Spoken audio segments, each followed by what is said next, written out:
Hello, and welcome to Locutors of Trek, the podcast where we talk about the people, places, and things of Star Trek. So, replicate yourself a Romulan ale or your synth selection of choice, and join us far beyond the stars. Locutors of Trek.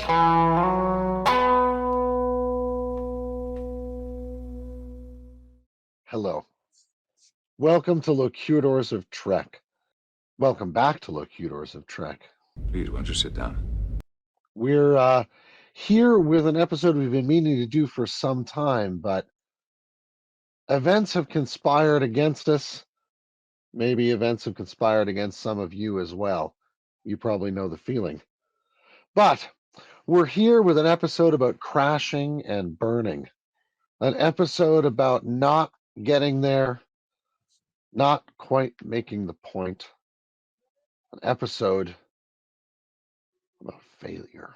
The failures of Star Trek in particular. Yes, it's good to be back, that's for sure. It's been quite a long time, and you could say that's been a failure on our part. That's right. I'm Dave. And I'm Davan, We are Plain Simple Tailors. and the Locutors of Trek. I'm looking forward to this one. This is going to be our penultimate episode of the season. Mm-hmm. We didn't want to end on a negative note, so we're going to get it all out now in episode 19. That's right. The failures of Star Trek, both within and without. We're going to cover all the bases here, and perhaps even the failures of the fandom itself, if there are. That's a great point. That's a whole different dimension. But we don't want it to be all doom and gloom, do we, Dave? Oh no, the one of the things that I honestly think there's a kind of beauty in failure. One of the great we learn. Although not a great human being, he was an expert at failure. And Thomas Edison said the following. He said, "I have never failed. I've simply found 10,000 ways that didn't work." And that's an interesting attitude to sort of get back up, dust myself off, start all over again, as the song goes, right? So I think there's a value in considering our failures and learning from them. Absolutely. So it's not all doom and gloom. There's hope in here too, right? And why don't we have a little fun first?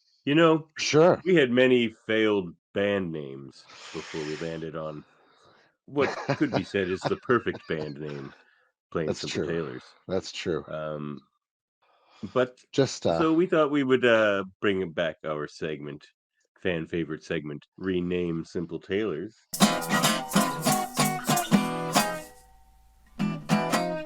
Discuss some of the band names that didn't quite make the cut. I'm gonna dip into the verbal vault of alliteration. Maybe a little bit this evening. Thank you. All right. Should I start us, or do you want to go? Sure. You go first. Okay. Youth before beauty. Fair enough. I bow to your beautiful wisdom. How about this band name? Of course, you remember when we were gonna get into our little prog rock phase, but it didn't quite stick. But we thought Lek Floyd. Oh, with songs like "Shine On You Crazy Latinum," "Another Knife in the Wall," and "Wish You Were Dead." Oh, yes, of course. "Wish You Were Dead." It's one of my favorites from that whole period. Kind of reminds me of our Heartwarming. Our hardcore Nausicaan revival band, the Nausicaan Nabobs. Yes. Do you remember? Play music, human. Play Domjot. Play music. Play Domjot. What a hit. What a hit. And exactly. Other hits like Which yeah. Fun Yeah, that times. was good. Those were good times. Yep. Well, we like to play a little reggae, and back when we were taking reggae real seriously, we thought, why not call ourselves Toots and the Geek Tulls with songs like 5446 is its registry number, um, and and Pressure Drop, critical levels, and Indeed. and QE. Oh yeah. QE. That was a good one. One of my favorites. Indeed. A Although, cover, mind you, but well, covers it anyway. That honestly, it reminds me of that brief period in which we decided to be a Paul Simon cover band. Call Me yeah. Hutch. You can call me Me Hutch. Hutch. You can call Call me me Hutch. Hutch. Yep. It Um, was hard on my bass chops, but I oh thought your no. vocal work contributed beautifully, Oh, thank and you. we Call had me Hutch. Call me Hutch. really conversational hits there. Yeah. Well, let me tell you.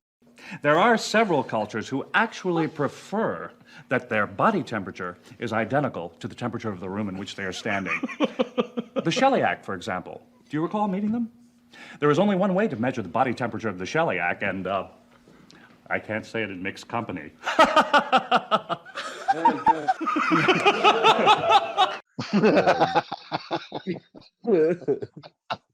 About our very kind of hardcore Compton early 90s rap phase. We had our Compton phase.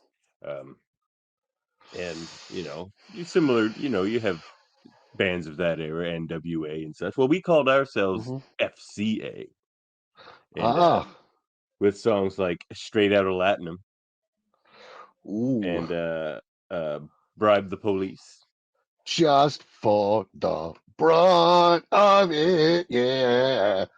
Oh Yeah, man, you remember. I And of remember. course, Oh, you brought me back. what I think would have been a hit, Appetite for Acquisition. Oh, Hmm. nice, very nice, Yep. very Good nice. times, but we landed on Tailors. Yeah, So, that's true. yeah. It's good. That's yeah.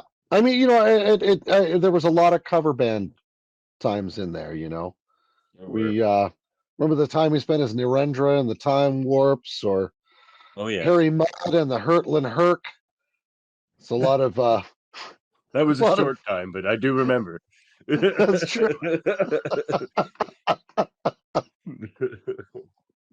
Yeah. We also went by Walsh, Leo Walsh at that time. Oh, that's true. Yeah, Walsh. Walsh. That was a very serious moment for us. A lot of heavy fuzz. Well, as you regular listeners know, we've been calling what's basically a top 10, top fives forever. I'm going to change that here and now. All right. And there'll be a lot of maybe refinement before whatever season 2 of this show ends up being. As I understand, we're headed for dry dock. Yeah, it's true. Yeah. Get a few refits. Indeed. And those boys at Jupiter Station really get it done. Oh my goodness. So we thought we'd do a top 10, but why don't we just call it Trek 10s from now on? That's a nice one. Let's do our Trek 10. And what don't we do? It's sort of in the vein of failures, though. Like throughout this episode, failure is probably going to be a strong word in some of the cases, but it's a catch-all.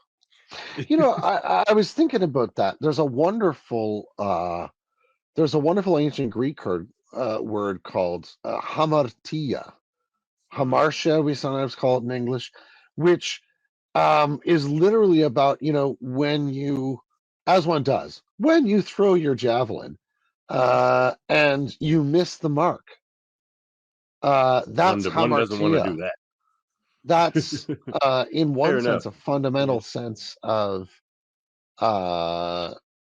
failure in that sense, but it's not the that sort of all or nothing ego on the line sense of failure that I think we sometimes fear in our modern world, right?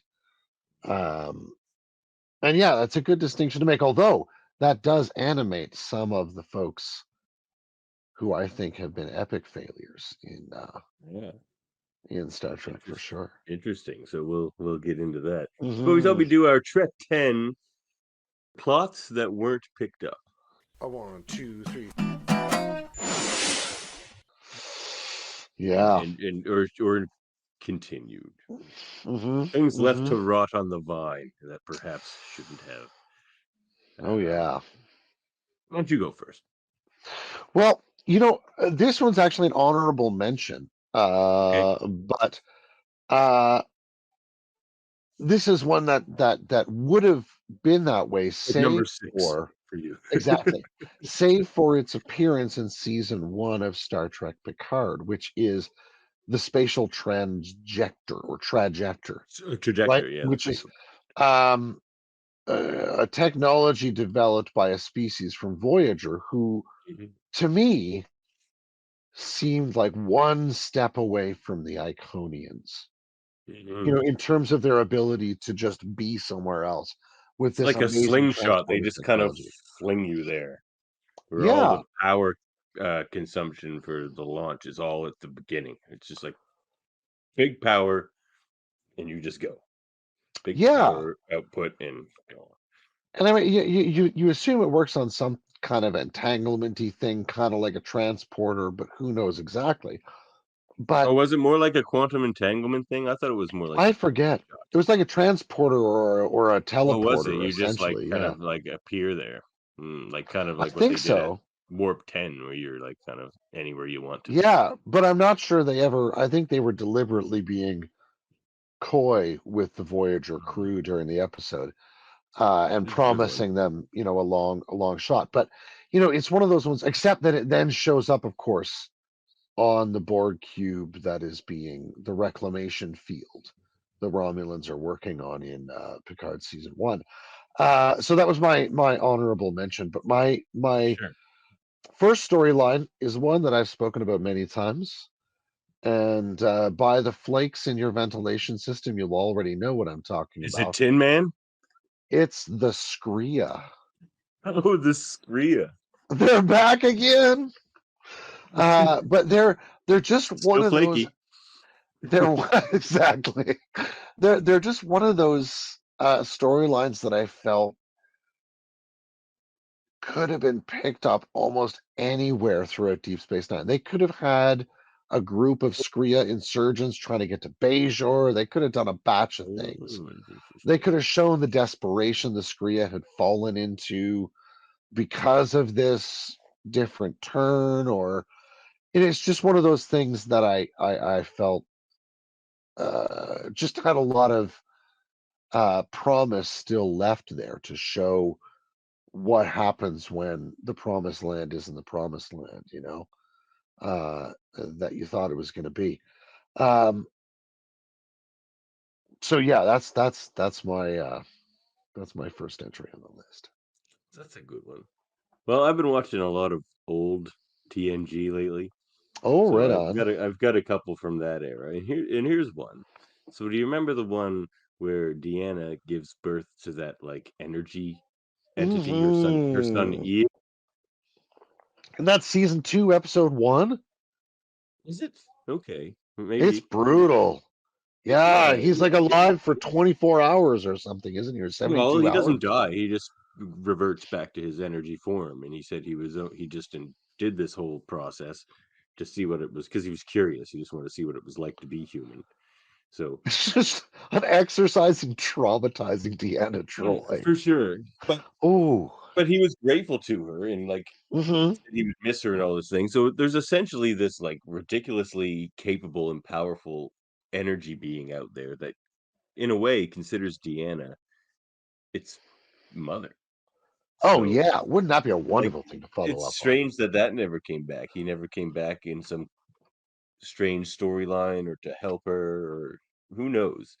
I just feel like it was so early in the series that Mhm. something that significant. Like they bring Q back time and time again, but like not this Yeah. energy creature that thinks Tiana is. Maybe it's just more poignant as a single episode, but I don't know. To me, that's something that could have Maybe. picked up because we don't know anything about that species either, and that would be Yeah, it would. interesting. That would have been really interesting character development for Troy specifically, right? Yeah, and they didn't give her a lot of good Yeah, stuff to work with. That was one of the few yeah, early good episodes for her. That wasn't just a romance. I mean, she was still yeah. It's pregnant, true. but No, but I mean, certainly what I can only imagine was a sort of emotionally costly tour de force by Marina Sirtis for absolutely sure. she's In great in terms of that the episode. acting she puts on Hmm. there. Um, and it raises questions about creatures like Nagilum and some other folks like that, right? It'd be interesting to Hmm. check back in with That's that another dude and good see one. if he's slightly less murderous now. I'll give Nagilum an honorable mention. Because I just watched that one recently too, and the way it ends is very open-ended, where Picard's just like, perhaps we'll meet again, but this time it'll be out here, not in your Oh little yeah, void world. yeah, So I really wanted to yeah. see that kind of rematch. You know what I mean? Because Picard hates Nagilum. He wants a revenge on, or like a rematch on Oh, Nagilum because he killed his officer I- right there in front of him, horribly, absolutely. terrifyingly, and painfully too. The guy screams himself to death basically. Yeah, But yeah. And yeah, he doesn't come back. He just kills no, that dude dead. yeah, Uh, yeah. No, I think Picard would love to stuff a photon up that guy's nose. oh yeah, Uh, for sure. oh man. So And so would Worf. my oh, Firing phasers. firing phaser, sir. Oh, the You know, amount they just belay Worf's orders is I know it's not you can really see the necessary. Federation has some development to do on its cultural literacy that way. That's why he often Um, has that like mild smirk whenever he's commanding the Defiant. He's just like, "It's about time. Now we're doing things right." And then in First Contact, they're just like, ramming speed, and people are like, "God, no, Worf's in command finally. Like, we're all dead." tough little ship. Little. Oh Oh yeah, we'll my. bounce off the cube. Trust me. Trust me, Ensign. If not, it will be glorious. I'm a commander. Um, so speaking of things that get very close to Earth, Mm. like the Borg do in First Contact and during Best of Both Worlds. Hey, buddy, you want to be a Borg? What? No! Starfleet crews get assimilated all the time. One of the storylines that I wish had been picked up, you could paging Paramount, paging CBS. Mm. You can still pick up on this. This would be an amazing storyline for like Picard or any darn thing you want to set in. Oh man, do this with Lower Decks. It would be completely amazing. You could do a whole season with this with Lower Decks, but this would be the aliens from Conspiracy TNG 1, episode 25. One of us had to pick that. Oh It's the most man. it's the most open-ended thing possibly in the history of television. Where they're just like they send out a signal to contact like at the end. Yeah. And I know they've done some treatments of it in the novels. Oh yeah. But Everything's again, been as covered in the we've novels. that's really the Pretty much. point. I want to see it done. I want to see a screen treatment of that. Me too. Because Bring back Remick. oh, Hashtag oh bring back Remick. man, Remick lives. Yeah, Remick lives. Release the Remick cut. You thought an exploded head is fatal. Well, you were wrong. It just takes him 35 years to put himself back together. Humpty Dumpty Remick. One of those bugs could hatch out a Remick from his DNA or something. Who Oh knows? yeah, There's lots of ways you for could do sure, it. man. Definitely bring back Remick though. Well, this is a thing that I mean, it's not so much a storyline, but it's something that's mentioned that I'm surprised never gets mentioned again. Geordie's lie detector. It's an episode early on where Geordie Wow. claims that because of his visor and the changes lying makes in Oh, that's people's bodies, right.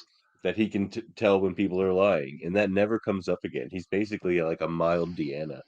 I guess you don't need that power if you have Deanna around, but it's Yeah, it's still something true, you but think would have come up more. and he would have been less easily duped at various points in the series had he Yes, been able to exactly. instinctively know somebody was lying. So You they know? totally forgot about that. And I think that's a Yeah. bit of a failure because that was a very interesting trait they gave him early on. Is that in the episode where we're looking through his visor? Does he talk about it there, or where does he talk about it? That's fascinating. I'm trying to remember. Like or maybe does he mention it one more time? Does he mention it during a poker game? Maybe like he never looks. I don't know. I don't. See, no. See, Oh, he'd be able to tell if somebody's bluffing at poker too. yeah, No, I forget. I forget the exact scene that's now off the interesting. top of my head. Yeah, Geordie's lie detector. Bring it back. Oh, Jordy's lie detector. Yeah, man. Be interesting how many of these we mentioned are going to be picked up in Picard season 3. Oh man, because they're listening. No, of course they are. They've got their feelers out. Paramount are huge Locutors of Trek fans. Oh man, they send us so much mail. Cease and desist letters mostly, but mail is mail.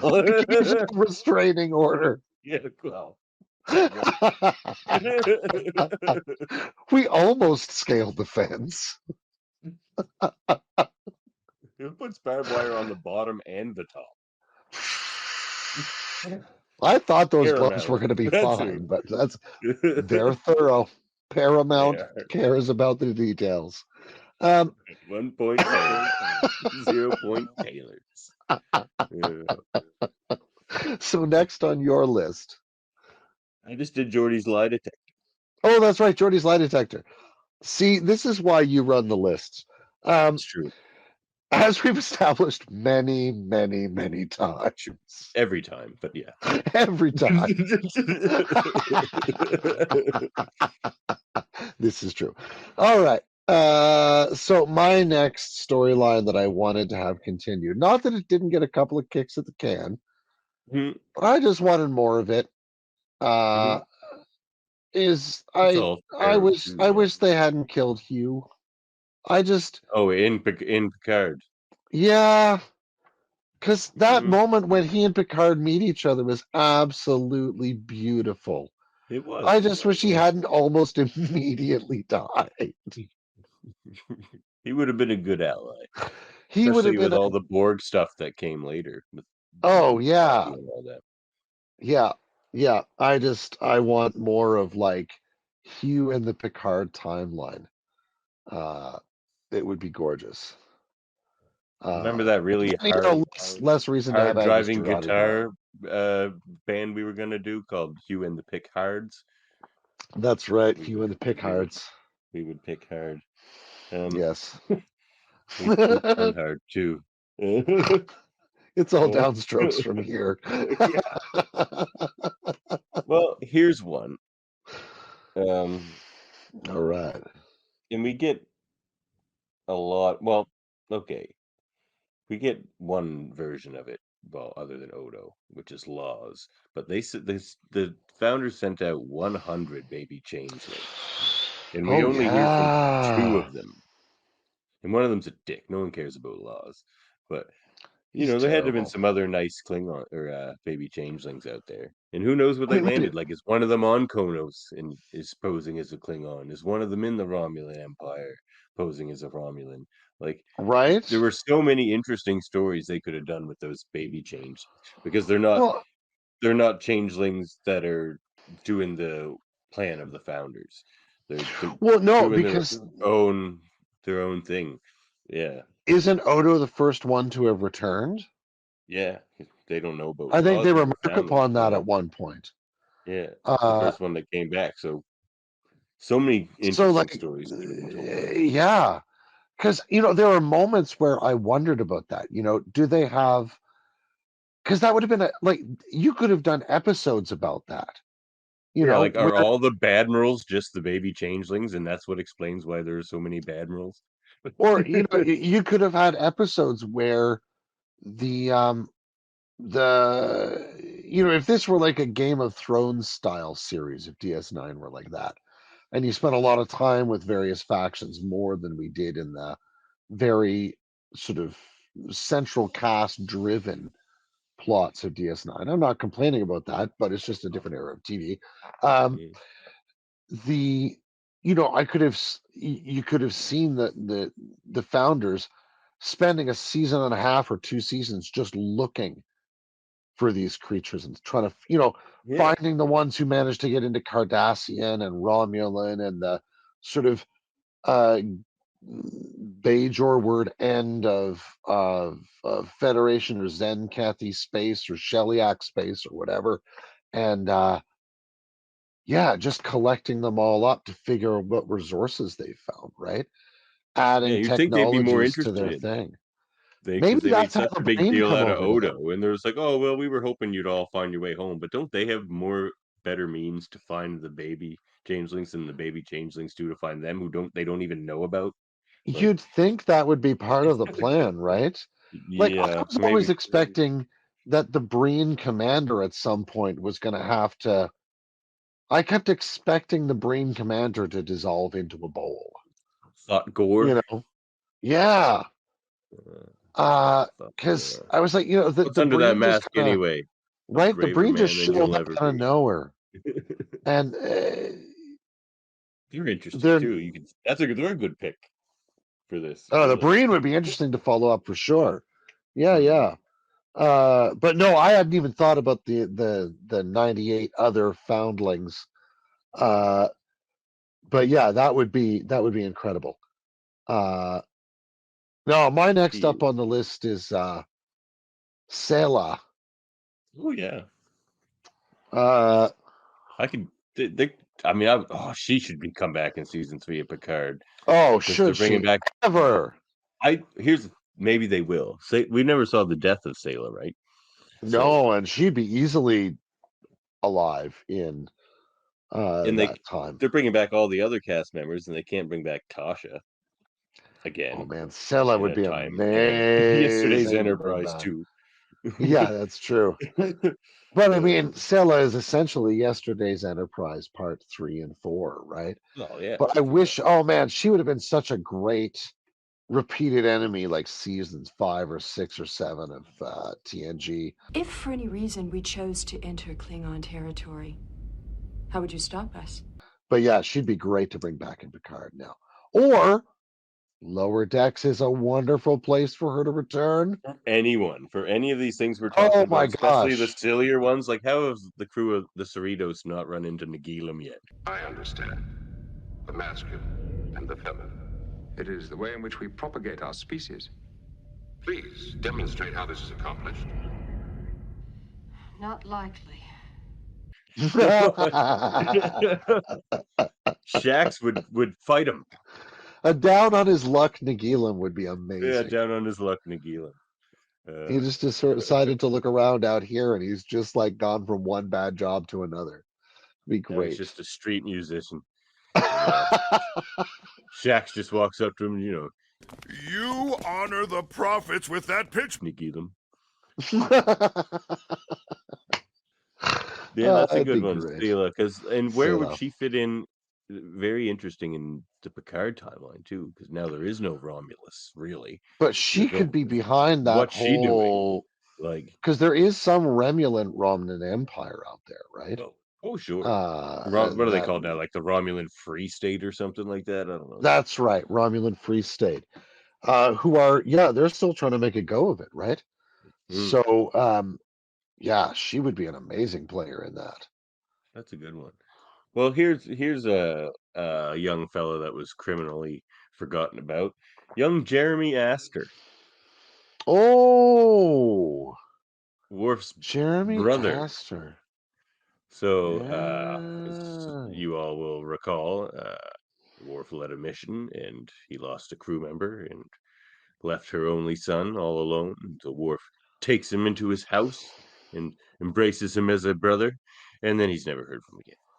And the reason that's extra interesting, This is true of Worf and children generally. yeah. Well, sure. He doesn't like them. He doesn't make any bones about that, really. No. Anyway. But so it's thought that the House of Moog is defunct because Worf and Alexander joined the House of Murdoch, and Kern got a memory wipe, so he joined the House of, what is it? He's called Rodek. I forget his house, but yeah, me too. Actually, there's still one member of the House of Moog left, and that's Jeremy Ast. That would be. Now, there's a Star Trek short. So he's the leader. Very least. He's the leader of the House of Moog. That's true. He's the only House of human. Moog member left. That would be amazing. Now he's like the second non-Klingon a leader of a Klingon house. Because there's been the House of Quark and now the House of Astor or House of Moog. Yeah. House of Astor would be an amazing little short trek. Yeah, wouldn't it? Oh man. So Jeremy. Honestly, that would be a great thing to see him just having to make his way in the Klingon Empire. It's like supposedly that boy like had no one else hardly. Like I think maybe they found some family members back on Earth to send him to, but not that he knew. Yeah. So I don't know. You think Worf would have maintained a little more of a relationship, at least with Jeremy, trying to maintain one with him. Worf, not good at that sort of thing. Not so good. So, I think that one. Oh, that's a oh man, that's a deep cut, that one. That's a great one. So what's your number one, Dave? So my number one, the number one I would wish to know is Ensign Ro. Yeah. Ro Laren, the one that got away. I don't want to be here any more than you. Yeah, she is the one that got away. She's just a fascinating character, a commanding presence as an actor. That's what Kira was written as originally. It was Ro. Right. So we almost got it. and not that Nana Visitor didn't make Kira Nerys her very own. That's for dang sure. Oh yeah. And a very different presence than Ro, but you can very much see where the inspiration comes from. Once you know it. But yeah, I would love to know what happened. I mean, whether did she get mopped up with the rest of the Maquis? Did she know Eddington? Does she know, right? Did she somehow get dropped into the mirror universe? Like, who knows what happened to Ensign Ro? It's true. I mean, it would have been cool to see her and Kira act off each other. Oh yeah. Oh yeah.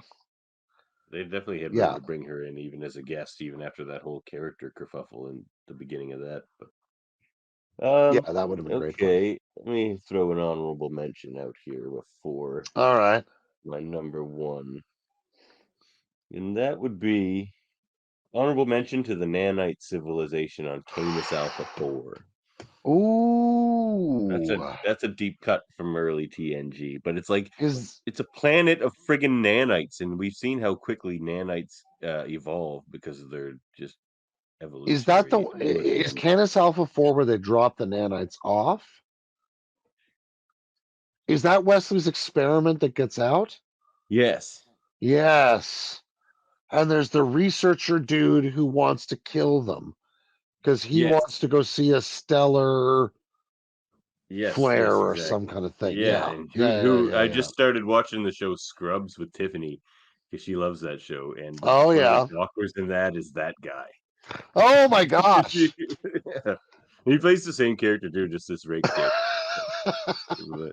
So that's funny.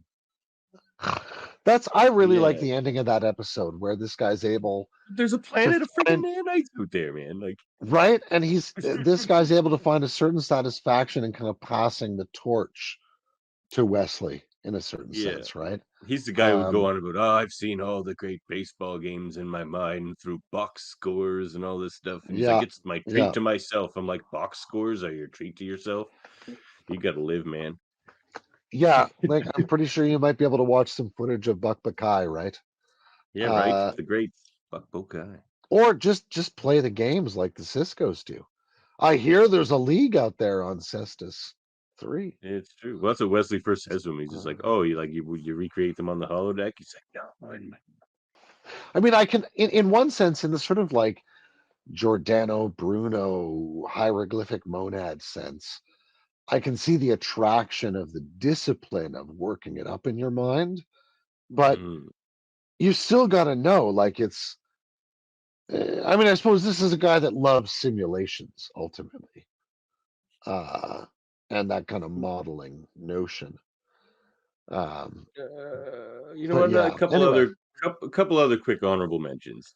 sure, The fate sure. of the Zindi, how they sorted their stuff Oh out yeah, after the Zindi would War. love to see them come And back, and that's part some of of the them filtered chronology of the in. shows as much as anything else, right? Yeah. Jason Vigo, even though he didn't really care about Picard didn't really care about him. There was a whole relationship there where he Oh, thought he is was the son. the He thought he clone was the son. son? That's right. Yeah. It'd Kern, be what happened interesting to to see what Kern? happened. Like, Yeah, would have been nice. Like that whole thing could be reversed. They left that open. They're like, no, it's absolutely. nearly impossible for this ever to be reversed.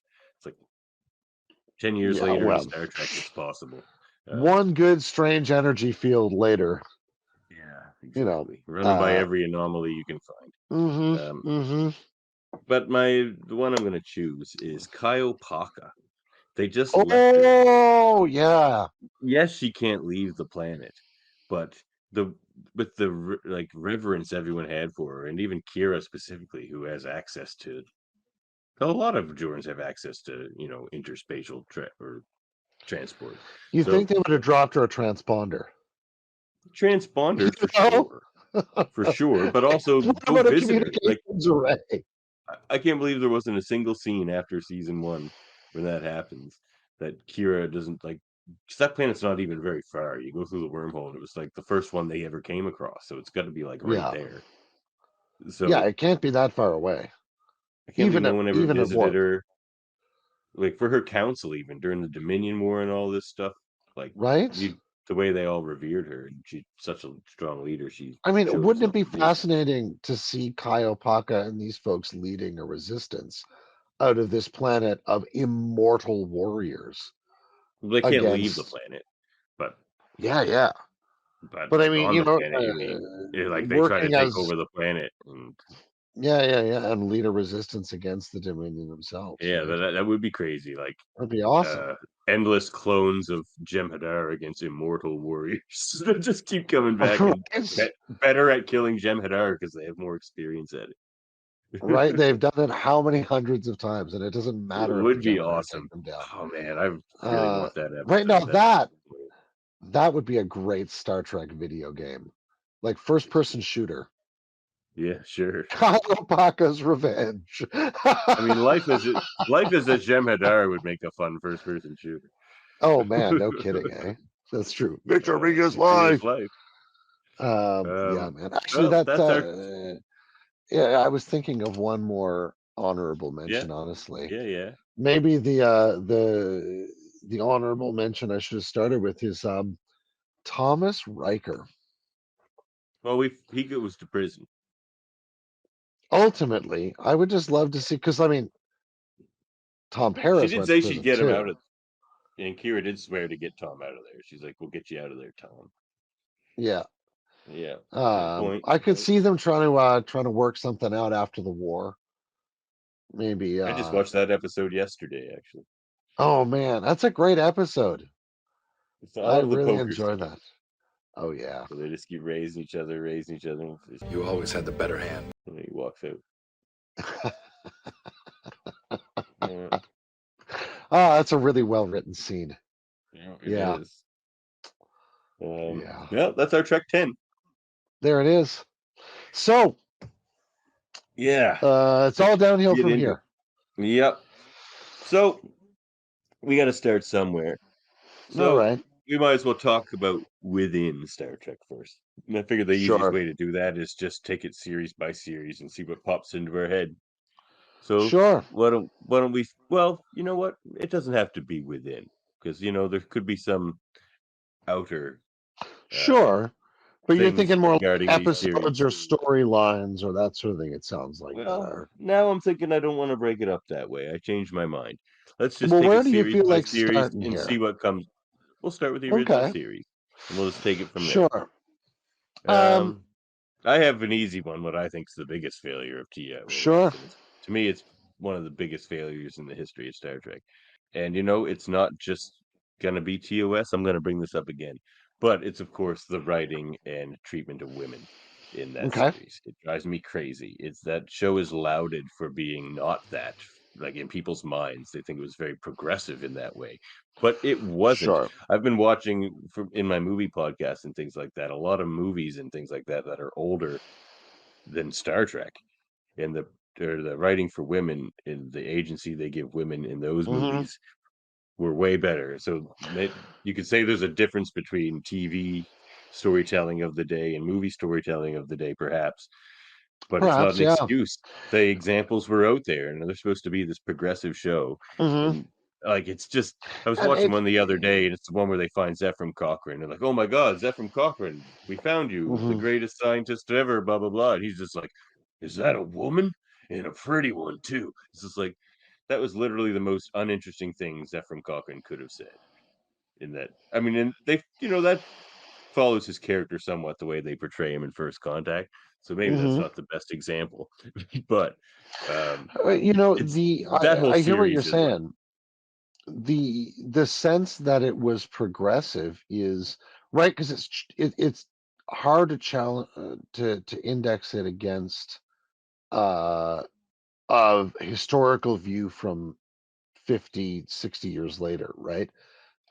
Indexing against things from its time or earlier is, as you say, a much more reasonable approach. And the progressive thing about it, weirdly, is that it is okay with sexualizing, um, like making a black woman a romantically desirable character. Uh, Maybe that's a better way to put it.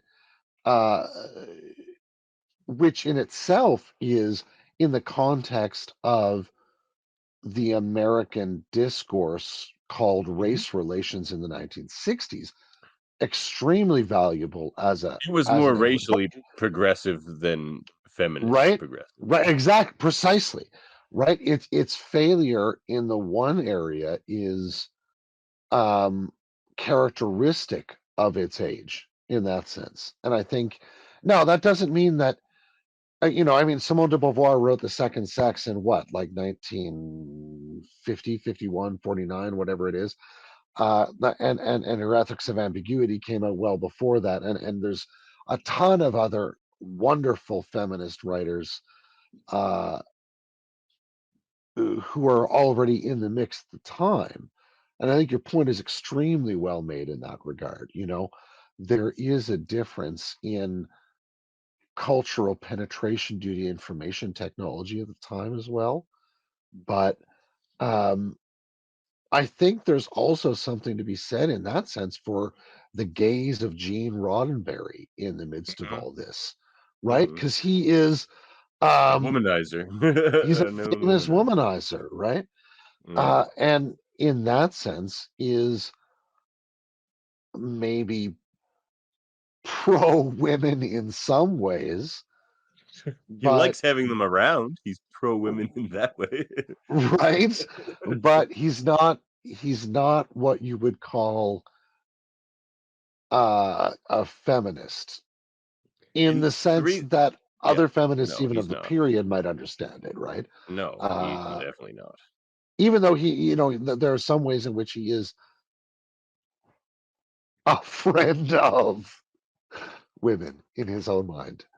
Yeah. But yeah, that's yeah. There's no good way to put that. uh Well, to me, the reason I would categorize it as a failure too, and a strong mhm. failure, is to me because it's Star Trek, and to me, they weren't walking the walk that they were talking. Mm, So yeah, it's supposed to be utopian. If they could ever legitimize and convince the producers and the networks of the day to allow it to pass and be put on air, it's because it's a utopia. It's supposed to be beyond mm, where the things were in the day. Like it's not supposed to sure. reflect the way women are treated in the 60s. They should have been able to see beyond that, and that's a big failure for me. Yeah, and But there are from the way the sort of female counterpart to Pike ends up uh, in the abortive pilot to all sorts of places. That's the case, right? I mean the Khan storyline plays out in similar ways, right? Um, no, I think you're quite right about that, and where in the areas where Star Trek was sort of more successfully progressive, they were areas that were in some senses more available for those kinds of exploration at the time. Um, and I don't mean that as a knock against the series. I mean, I think that is a shrewd, calculated move to make strong statements when it's a time to make them, right? Uh, but um, for me, uh, one of the fundamental failings of the original series was I mean you could pick on Spock's brain, you could pick on a few episodes or whatever, but sure. every series has Most of duds. season And 3. right, every series has duds. But for me it was the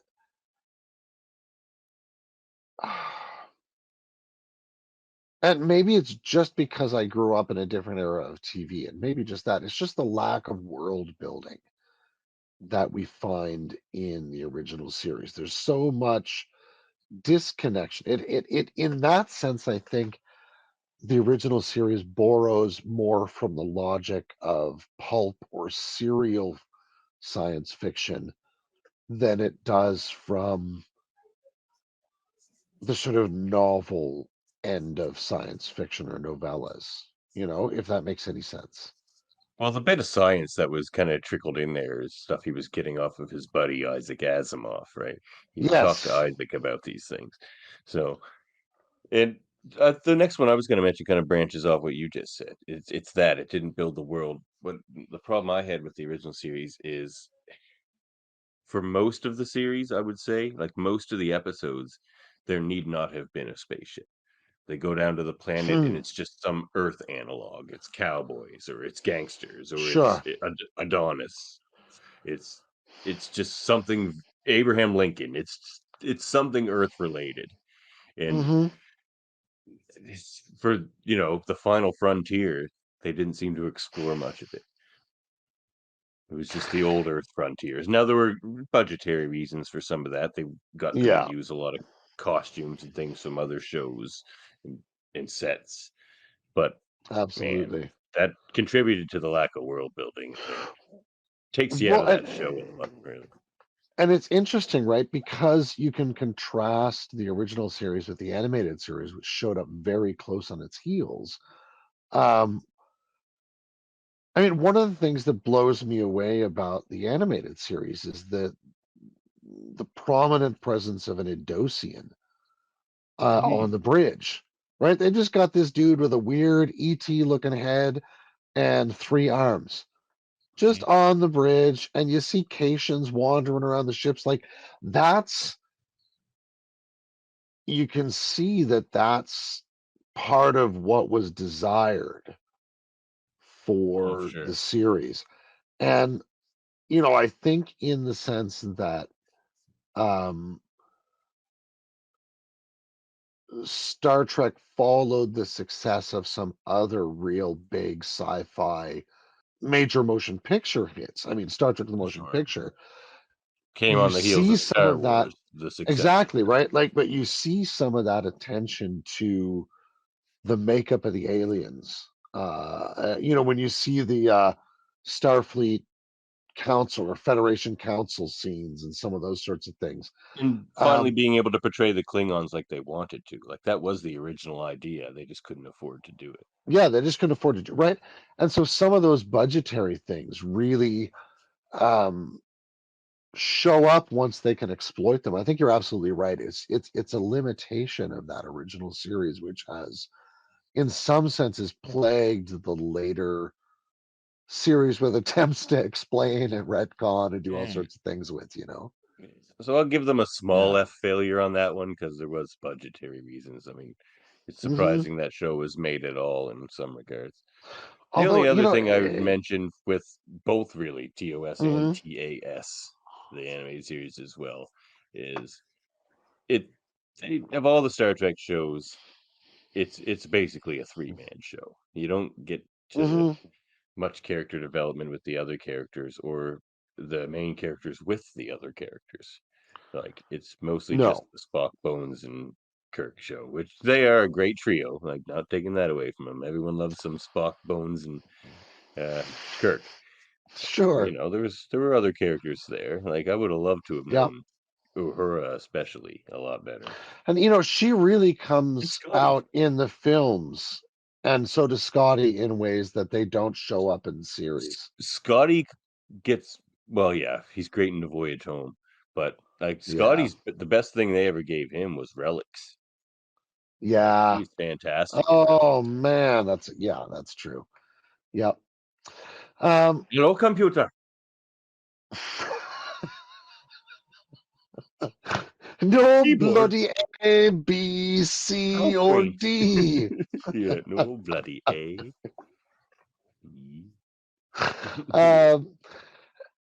Well, now Scotch, coming up. laddie, I've been drinking scotch since since your granddaddy was in diapers.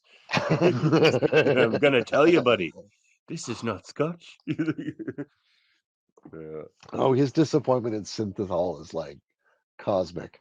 Um, that's a Drink failure synthetic that he commanders. would have noted. That's right, synthetic commanders. So we've Like, we've kind whatever. of segued to TNG here. Yeah, let's do it. And you've got your code of honors. I was You've about to got say the obvious your one is Code of Honor. Worst you got a episode in few the others. history of TV.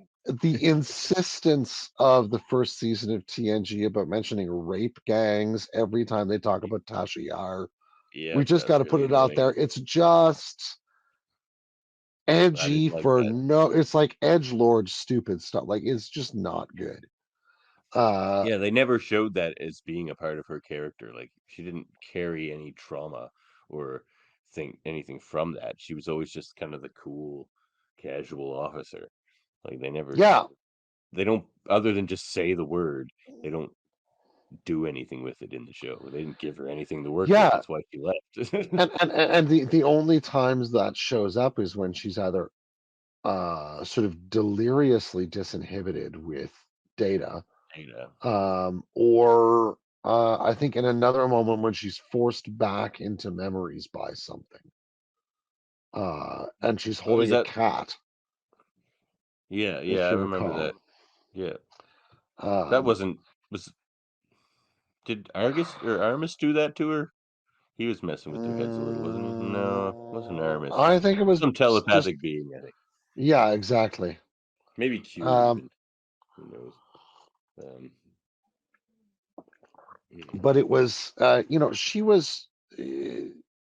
Denise Crosby was a really interesting screen presence, but yeah, the first season has some pretty wicked defects that way. Well, playing off my criticism of the TOS and its portrayal of them, they're a little better in TNG, but as far as like they're not just objects like they are in TOS. But in TNG, they still don't know how to write women. They could all Crusher and Deanna stories. They're great at reversing it romance. in Angel One, but it's terrible. Oh yeah, Angel One. Angel Do One. they though? I don't No, know. it's that's not a good episode. Really, it could have been better, but like the B plot is way better than it is. all of the A stuff in that episode. That's the case for like season 1 of TNG. Really. Well, they didn't, and I think you're absolutely right. I mean, this point has been made 1,012 times, but they didn't know how to be anything but the original TOS. Series. And I mean, again, you feel the heavy hand of Roddenberry on there. in that Yeah. first season in particular. Well, I say it all the time, And so I I think, and forget later on, Spade as from the Gene characterization of Roddenberry. Riker continues. Yeah, right. Yeah. I mean, it's he's the problematic, creator that tries to eat his own progeny that way, right? Yeah, The and like Kronos of the whole situation. he's held up as this great visionary and idealist when really he wasn't particularly like that. Like I don't think the way he went, I think a real ideal, someone who's really idealistic would have created a very different TOS and a very different TNG season 1. Well, I think Like it it's was a very same testament to business as usual, kind of. it's a testament to the way in which the very idiosyncrasy of Roddenberry's vision became essentially the product he had to sell over time, right? And I think you're absolutely right about that. I think Yeah, in the late but 60s he was a product of his time, and in the late 80s he was of his reviving time. uh something that had been dear to his heart for a long time, Uh, but he was still very much the same Gene Roddenberry. He'd always been. And, I think in that sense, it's true of many of us. And I do like the fact that uh, Trek has significantly matured beyond there. The Like fights yeah, for different kinds of storytelling yeah. uh, in various series, but that uh, came after the passing of the founding, as you call it, sort of visionary, in air quotes, if you want to call it that, right? That sort of foundational figure has to go into the realm of storytelling and legend before you can really make any big moves sometimes, right? And like It's another big one for me on TNG mhm. is those freaking chimes. They last like 2 seasons. But just a boom, bing, boom, bing, boom, boom. They play through every scene of every episode for at least a season. And they are Oh, friggin' terrible. The the music is weird thing so is bad. And they remind me. bing, bing. No, say what you're about to say while I do chimes. Yes, Bing yes. No, no. bong bing. So the crazy thing is I find them oddly comforting because they remind me of Gare du Nord in Paris.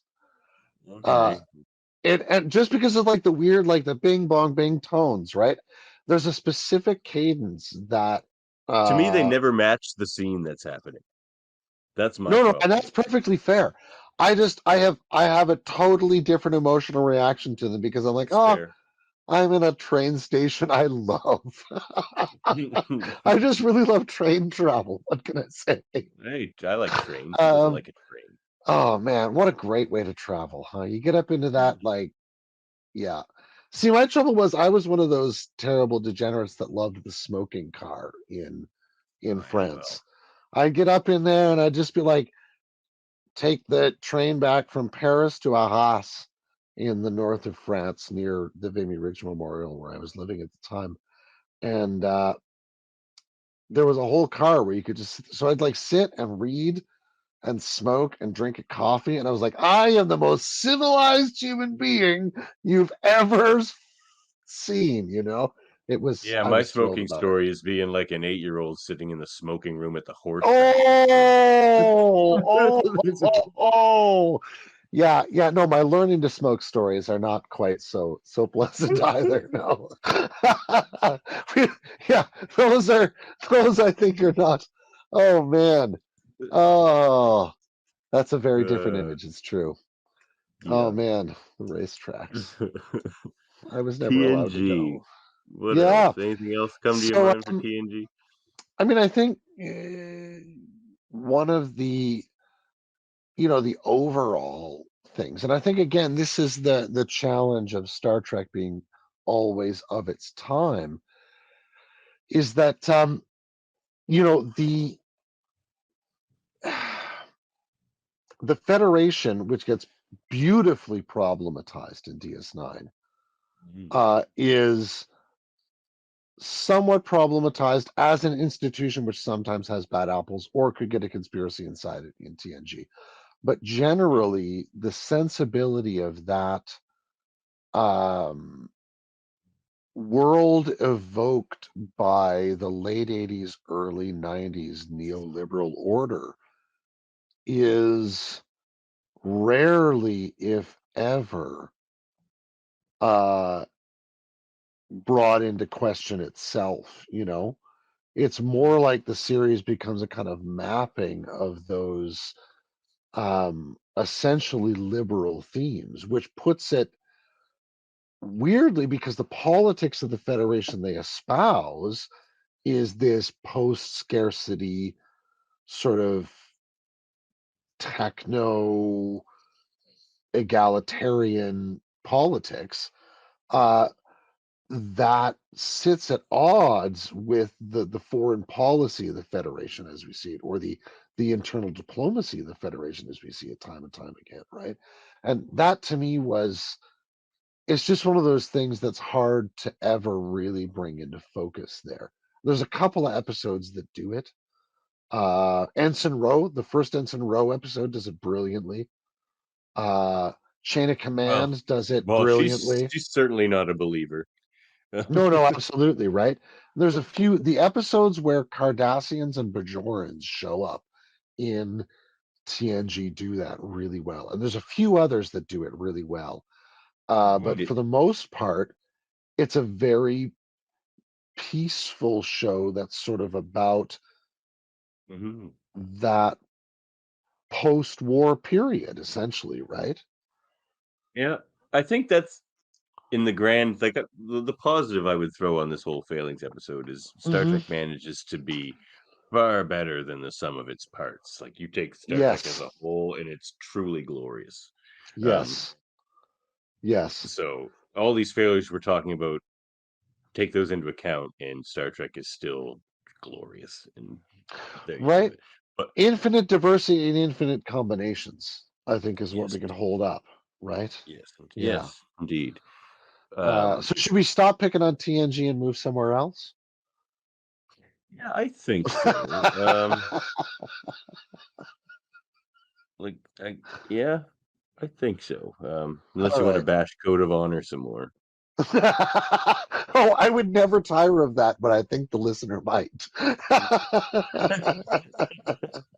Although, interestingly, there's I was watching a movie the other day that I think I saw that weapon, the weird hooked, spiky glove weapon. Yeah. It showed up in. Well, they probably borrowed it. Yeah, they borrowed it from somewhere. Oh, I think it's the original Conan the Barbarian. Oh yeah, that would be. Maybe it borrowed it from Star Trek then. In that case, yeah. I don't know when the original Conan came out. No, that was earlier in the. No, 80s. it was before. It was from Conan. Yeah. Probably the same prop maker or something, eh? Yeah, I think it was 82, 81, probably. Something like or that. same prop house. That's right. They just rent them out to everybody. You need a spike gauntlet? We got 3. We got just spiked gauntlets. Your size. None of your business. No lefties. Well, let's move on. What are the failures of DS9? There are none. All right, moving on. Voyager.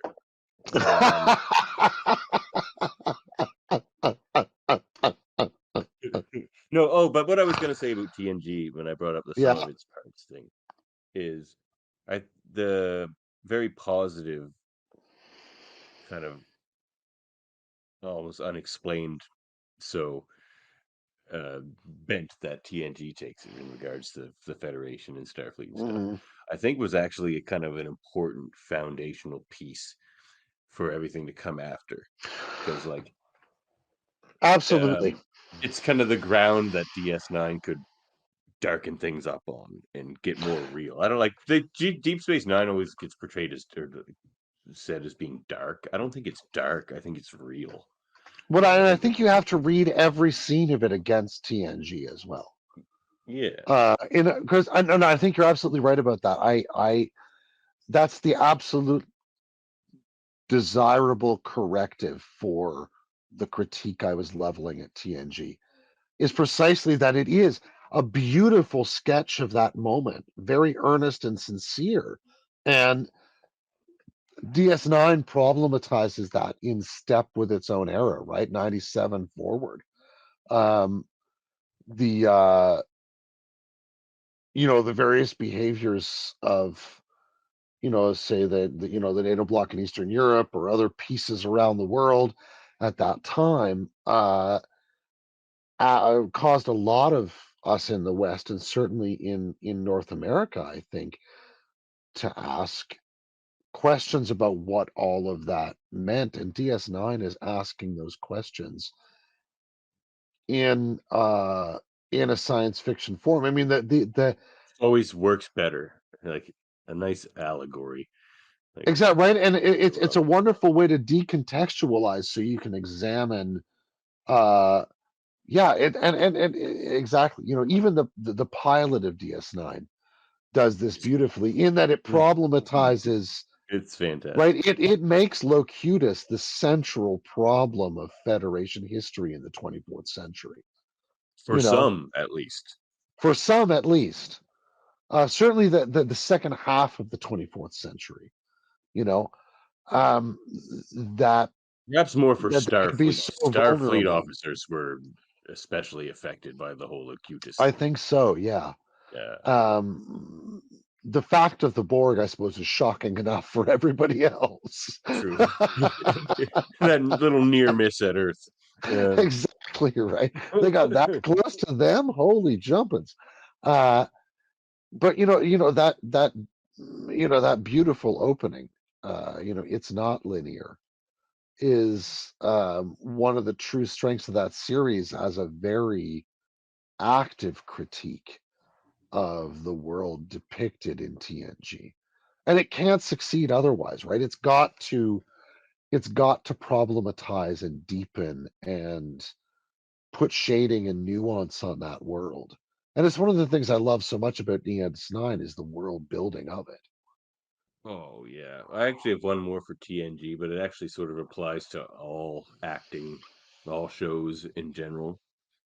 Is the non-speaking roles, like Okay. the actors that they can't have say any lines because then they have to pay them more. So, right. But TNG, it's especially noticeable. Like, for example, the one I was watching today is the one where those ambassadors, I forget from the planet, are they Chikarians maybe? Is Where, it the the fish one, guys? no, the one that wants Oh. to, the one of them wants to really antagonize Worf. The other one's obsessed with desserts with Deanna. Oh yes.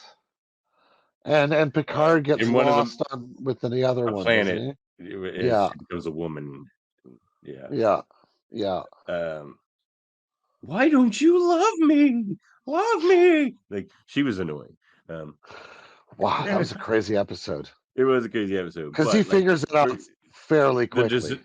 Yeah, he does. The dessert loving one meets this kid, and the kid's parents is there, and he's just like, "What's the kid's name?" And like Deanna has to say it because they can't pay the mother actress. And then she looks at the mother and just like, "Can I give Eric dessert?" And she's, instead of saying anything to this stranger, she's just like awkwardly nods, and like that's it. It's so weird. And like TNG has a lot of actors that don't want to pay, but they still want to have in a scene, and Yeah. it's awkward. All shows did it back then. They still probably do. It's just they're probably better at hiding it, because DS9 Well, does it too, but just not as much, because DS9 has so many great side characters that they just use, and they do mhm. so. Well, it's interesting that way. I mean, that you're right. That's sort of part of the dynamics between, like, screen actors unions and all sorts of Yeah, things, right? Like, exactly. you get to pay them above a certain daily rate, right?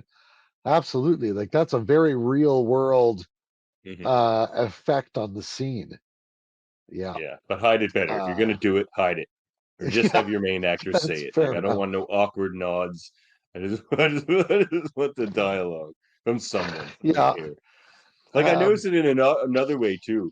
Like, Geordi was walking around engineering, looking at things all weird because it's the one where Picard's and Commander Darren are playing music in the Jeffries tubes, and Geordi can hear it. And all the engineering officers just have to completely ignore that Geordi is doing this. So and he does it for a while until Data just happens to walk by so that he can ask Geordi what he's looking at, even though like all these other people were just standing there forever ignoring it. It's just like, oh my god. So that kind of thing is annoying. I don't know. It's gonna be hard for me to come up with failures of DS9.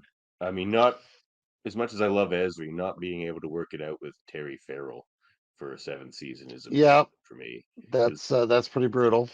Her and Worf had Because just gotten together, and that was a great way to literally just both of their asked for characters. fewer episodes, right? In the I don't even final think she season. did. That's not what I heard. I think she asked to appear in a fewer episodes because she was gonna like do some other work. But yeah, and I mean that's part and parcel of writing it and filming it as a continuous process too, you know, which is part of the logic of TV that's tricky. But I thought she wanted to be paid more, and they didn't want to pay her. Oh, really? Yeah, That's a whole different issue. like her That's not pay cool. wasn't on par, or like it was like she basically, really? as I recall, she wanted to just renegotiate somewhat because other actors had renegotiated or were making a certain thing. She just wanted to renegotiate, and by even asking them to renegotiate, they were just like, "And take it or leave it, we can replace you." That's a very different question entirely. Yeah, that's how I had I heard a work that thing, one. but that's Well, she yeah, talks. in We'll that have to go back and case, watch the documentary. I think she talks about it yeah. in What We Left Behind. Okay. Yeah. No, in that case, that's a profound failure. That's a profound failure. Yeah. No, but I mean, you know, you got your rough first season episodes. Sure. The Alama Rain, 1, 2, 3. Even though the Shap guys are fantastic. So even the bad DS9 the Shap episodes guys have have something supplied memorable. us an awful With lot. a lot. You know, I think maybe the most, you know, there is the episode where Dax is like randomly just going to live with that guy on the planet that's going to phase out. That's the worst episode to me after Code of Honor. It's not a great episode. There is a logical problem. Like to joke that it's Brigadoon, it's Space Brigadoon, like that movie Brigadoon. You know, that's fair. But you know, there's another. Oh, what's the episode? Shoot, I forget. I don't like the Storyteller. That's first season episode. That's not a good yeah, that's not a great episode. It's sort of like a weird extended riff on cargo cults, and like it's just demeaning to the Bajorans ultimately, right? And I don't really, I'm not very much of a fan of that. Oh, I thought those guys were on Bajor. No, I don't think so. I think there was some other planet, and they were like the Dalrock. Oh, I maybe thought they those were guys were on Bajoran. Bajor. Maybe they were Bajoran. I have to go back and rewatch the episode and make sure. But anyway, yeah. No, oh cripes. Never mind. I've forgotten the episode. Sorry, respecting you. No, I can't even believe it. Shame on you, sir. For shame. I know. No, you know, the one true sad. I mean, Kyle Pak is a great point, but you know, just the squashing of those last storylines, even though it gave an epic 13-parter final half of a season. I would have loved to see those storylines play out with more nuance. I think some of the things we were even talking about earlier this evening would have been that's its exactly. It needed more than it needed like 8 or 10 seasons. Yeah. That would have been amazing. Can you imagine like playing through like just seeing the piece play out afterwards, even for a few episodes? Like, oh my god, it would have been like the Deadwood of Star Trek at that point, right? Like it would have been absolutely amazing. Yeah. Anyway, still a great series. All right, so let's move on. I guess we didn't think of many for DS9, but look, it's basically perfect storytelling. So go watch DS9. There, you know, there's a few. Oh, that's the one. That there's an episode where they get to a planet that's in a time loop. It's like 200 years ahead, and essentially, and like Odo's lived forward, and Oh he yeah, wants yeah, to. yeah. That's Yep. he wants to He's talk got his to face Kira. normal. He looks just Yeah, like the yeah, main yeah. version. Yeah. And he's, there's functionally a problem in the time loop there that kills the episode if you think about it too hard. But other than that, it's a beautiful episode and a lovely story. It just has a logical problem in the premise. But apart from that, they actually fix that later with the wonderful episode with the voice messages that are time delayed. Oh, the sound of her voice. Yeah, which is just so Oh, darn Captain good. Cusack. Yeah, yeah. They Oh, that's a fixed they great fixed the episode. whole problem of that earlier episode in that episode by just saying, yeah, it is broken. There is a time delay. It doesn't work, but it's still beautiful, damn it. And Yeah. I mean that honestly ultimately is the beauty of DS9 is that it accepts failure and the fragility of things as a basic premise, right? Like everything is destroyed in the pilot, Mm. and then it moves on. I mean, that, Yeah. functionally is the beauty of DS9 for me. Yeah. Whereas, Voyager begins with, Well, not enough Eliminator Lek.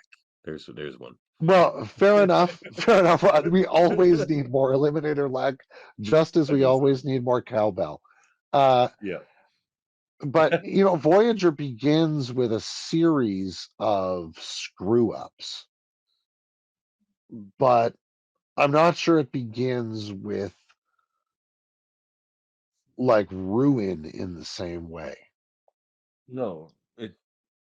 Voyager's biggest failing may be its premise.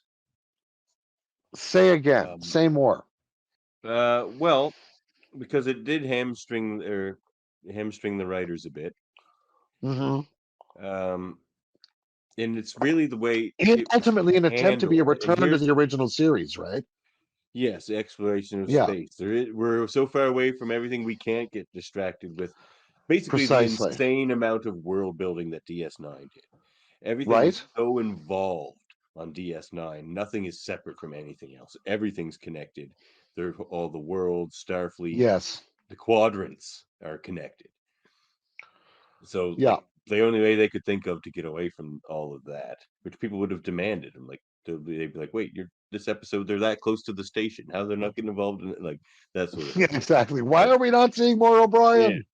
exactly. So, but where I feel like they failed with that premise is think of Deep Space Nine and how many just side characters get development.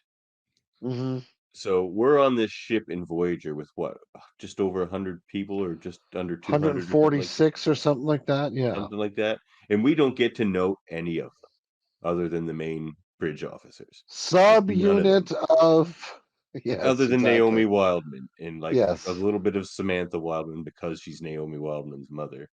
But Yeah. she gets nothing of her own really. But a Like very little bit, right? but We get to know some that was holodeck the characters perfect like Leonardo da opportunity. Vinci better. We could have known on some degree all 142 of those people. Now that's too many. But it Yes. should have felt more like this community that you were very familiar with, and it didn't. Like you would, even in season 7, you're seeing like crewmen for the first time, and you're like, "Who are these people? Like, what? Where Yes. have you been?" Yeah, exactly. So Like you're I not a feel like transfer.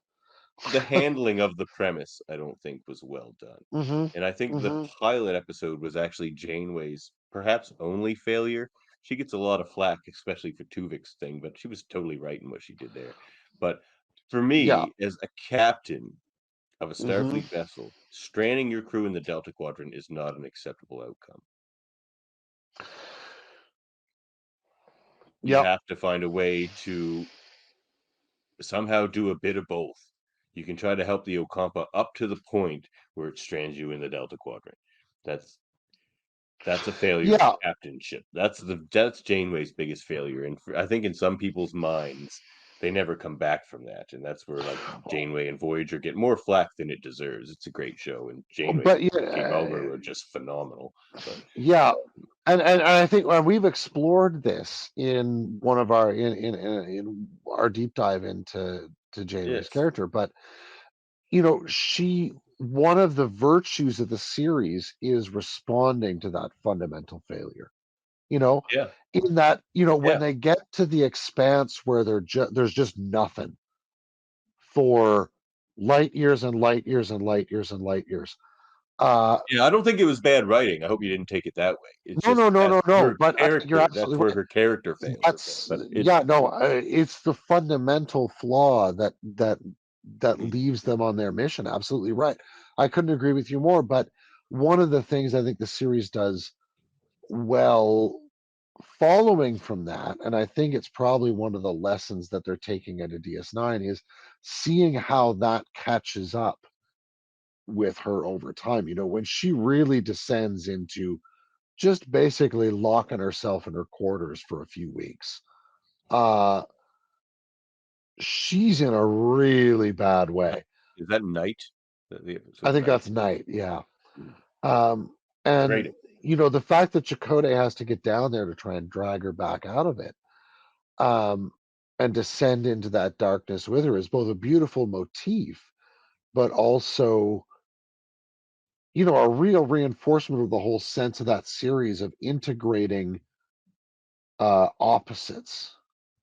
This is a kind of coincidence of opposites sort of a series. Yeah, you know what Chakotay should have done in that episode, because he goes into her like quarters and she's just like, "Get out of here! I don't want to talk about it." He should have Yeah. been like, "All right, but I'm claiming the ship and the crew for the Maquis." Right? Come out and see how that's going, or don't.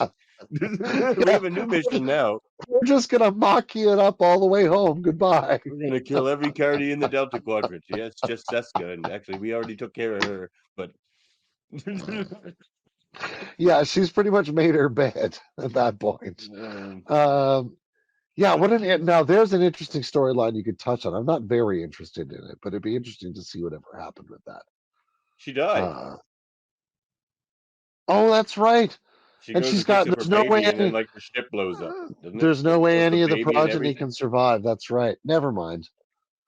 I think forgot that's how about that that went. entirely. No, I think you're absolutely And right. I think you're I absolutely got right. early Voyager gets a lot of flack. I think some of their best stuff is in the first 3 seasons, except when Kess. There's another failure. Anything with Kess in it. Oh, The whole Kess Neelix relationship is a huge failure. It's weird. It's gross. She's at only 2. He should know better. It's unnecessary. It didn't add anything to the show. it's Made people not like stretching. Neelix, and he does a lot of great stuff after that he doesn't That's get credit true. for because people hate him because of the Kess stuff. But he has great episodes, and Ethan Phillips is a great actor. So Oh, I enjoy Neelix in many moments. But yeah, that stuff's just strange. And the switch up of Cass for 7 is sort of awkward, but the Borg storylines do at least make sense of, like, that's them connecting with the larger world building again, finding a main and that's all antagonist for turning the in the show. that can Ultimately, follow them, yes. because the problem they were having was they kept getting away from their villains. They'd established them, and then they're too far away in space to have them anymore. And Yes. they're like, well, the Borg are everywhere. The Borg can be our villain. But, Yeah. Yeah. Yeah. And I think that's fair. Other And than and then that, there's the episode with Warp 10 and the lizards. But we've touched on that enough which times. I've said on this show, starts off as one of my favorite Voyager episodes and ends as my least favorite.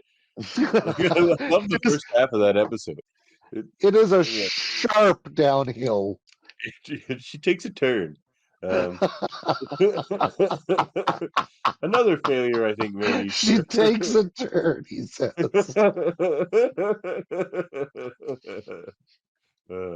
Well, yeah. There's something we could have picked up from storylines in our Trek 10 about Janeway and Paris' babies. Oh, that's right. They're going to evolve a whole culture of weird lizard people.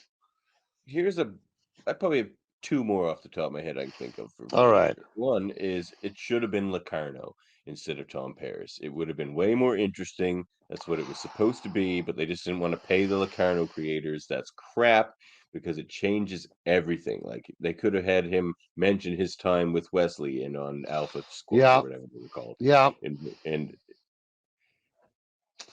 Yeah, just like Locarno would have been really it great. gutted the character a bit. Mm-hmm. I felt like because it just made his past really obscure, and they didn't talk about it a lot because they didn't want to, because it's awkward with the whole Locarno backstory that it was supposed to be, and they just kind of avoided it. And I just felt like they should have went with it. It would have been better. Oh, another failure. I have 3 actually left for Voyager. Another one is not enough Vorik. I really like Vorik on Vorik. Voyager, and it's the one opportunity we've gotten in Star Trek to really have that two Vulcans dynamic. It's always like how Vulcans react around emotional humans. But I just watched the episode recently where Vorik goes through the pawn fire, and you actually get some Tuvok and Vorik scenes.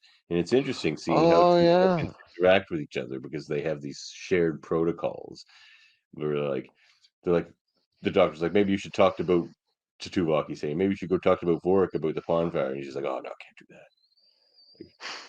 That's not the way we do things on Vulcan. And he's like, oh man. Like I felt like that was a failed opportunity there. And my last one for Voyager is they just wrapped up the ending so fast. Yeah. Like that last 2-parter should have been like the last half season. Right now, that could have drawn out into a 6-parter quite happily. Or like even a 12-parter. season-long thing like the Zindi or the Expanse in Enterprise. Like the and now that was something warp. You're right. Like that was something that Enterprise does quite well in that respect, is that they took a whole season to tell that story. And I thought that worked really well. I mean, Enterprise has let's talk about the obvious failure of that show, which is the opening theme. The opening credits. Oh my god. It's been a long damn road. And trying to fix it with the tambourine and oh my god, the terrible rocking it up version. Yeah. It's just it was always Muzak. They should have put a trumpet and some strings in there and just been done with it. Yep. And I may have mentioned this on the show before, but I think that other than the fact that UPN as a network was tanking at the time, I think that's what sunk that show. It just set such an awful tone for the start of every episode that that first moment, that first few seconds of a Star Trek episode that you see is always super, like, for me, exciting. I'm like, where's this going? The cold opens were wonderful. Yeah, they were. Yeah. And God, so you get a cold open on Enterprise, and then you just have that song. It would just take you out of it, and then all of a sudden you're in this weird. Why am I listening to Rod Stewart during it's not Rod Stewart, but it's similar. No, but it's basically Rod Stewart. I would change the channel. Yeah. And then the problem is, I would get lost, and I would come back and I'd be like, "Oh, I've missed the first 5 minutes of the after scene." Yeah. Right, and then I wouldn't really know what was going on. Whoever's call that was, like, I've heard some talk on the Shuttle Pod show with another good podcast with Trip and Malcolm. Yeah. I think they mentioned that it was just like before the show was even basically as soon as the show was conceived of, that was already like a done deal. Like they had paid for that music, and it was just like that's. It's so bad because they could have taken They could have taken the melody line, orchestrated that, and it would have been fine. Yep. They just don't. I may alienate some people here, but they did not need the Bon Jovification of that song. No. To sell it. It sank it, sadly. Bon Jovi does a perfectly fine thing on their own, I'm sure, for all those people that want to go to their concerts. Kick to the heart or shot through the heart. Right? You give love a bad name. A failure within Enterprise is the crew was woefully unprepared. And so is Starfleet. Like, they didn't even That fortify their is true. planet. Like, they're sending ships out into the galaxy and they have no defenses. Like, the Xindi weapon shows up, there's nothing to stop it. Like, It's completely insane. what? Like no orbital Yeah. defenses. No, there That's was like one. mad. There was like that. Their like their lunar, or was it the Yeah. Mars? And Something. honestly, Starfleet's defenses aren't that No, that great was in after. That TNG. was actually after. Never You mind. think No, they about had the nothing. assault on Sector 001 in Best of Both Yeah. Worlds. Mhm. 3 little ships come out. I know. That's sad too. And it's like, pew, pew, pew, you're done. I'm going to Earth. Goodbye. They Like, it's really don't crazy. defend their worlds very well. No. And maybe that's part of the problem of how you deploy a fleet relative to warp drives. Mhm. But, I mean, Enterprise ultimately, there was a certain degree of, I mean, sort of trying to, like, for lack of a better word, sex it up with the Oh, gel it's all the gel scenes scenes. and Yeah, all yeah. that stuff, That was bad. It was which trying to wasn't be, great. well, which I'll talk about on subsequent shows we're about to talk about, but it was trying Hmm. to be something that Star Trek wasn't inherently. Like, they're like, Star Trek isn't sexy, really. It's Not that's not what it's trying to particularly. do. But they're It like, oh, manages to modern shows are accidentally sexy. conjure that sometimes. Like, Yeah. I am for you, Ulrich of Gault, but accidentally they sometimes cast Famke Janssen. And then the rest of the time they do Star Trek. Yeah, Um, okay.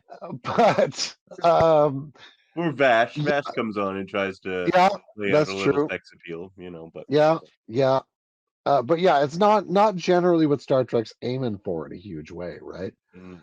Even that, though, like, our comments about Roddenberry earlier, notwithstanding, fair. Star Trek doesn't manage it very often.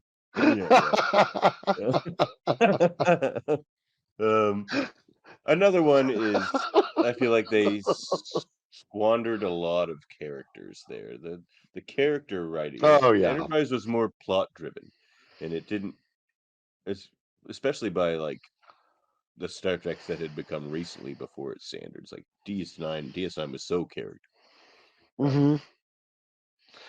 and Yeah, even and it was Voyager. very much it was Archer to Paul trip driven, essentially. Yeah, Or yeah, and Archer to Phlox is Paul great, and but substitute someone through. he doesn't have enough time. Like, Phlox, they should have used way more. Hmm. Like, Hoshi they should have made more of. there was a song that oh geez, John Billingsley would sing. Hmm. He'd be this like like one day a week and paid for 7 or something like that. Like, he would always like sing that as he was walking by the people that have to work all week. Like, Oh, that's hilarious. so, oh, Billingsley. But Yeah, also they waste Hoshi, who I really like, and they waste yes. Travis, who I think had the potential to be the most interesting character on that show, because he's He just comes was a from like really a interesting different, guy. like with the boomer background and all these things. Like, he was more like accustomed and acclimatized to space than any of them by far, and that Well, comes up he every was a now and then. native of outer space, right? I think that was so He's cool. yeah, man. Like, they He's didn't. a spacer. He's a spacer, and Yeah. they didn't do anything with him, and No, and that's a he's shame got because like he's a the very good actor. He's the one who's gotten the most work since then, other than Scott Bakula, of course. but I But mean, well, yeah, fair enough. But like, I mean, he could have been, yeah, exactly right. Like he could have been there. Everything from a light version of the outrageous Okona to all sorts of things, depending on where they landed, right?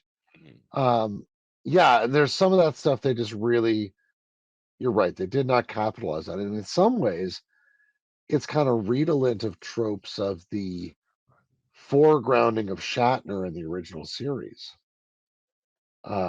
which was apparently one of the problem dynamics. Um, and Malcolm, I love Malcolm. They didn't give him enough stuff. Like, they just oh wasted a yeah, lot of their characters.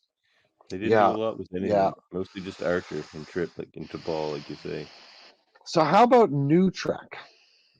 Well, new Because we Trek. got a whole crop of new Trek in the last few Well, years. I think we could break them down individually, but we can be fast about it because we are getting a little long in the tooth here. We are We're getting a little long in the tooth. Or the candles burning down. That's right.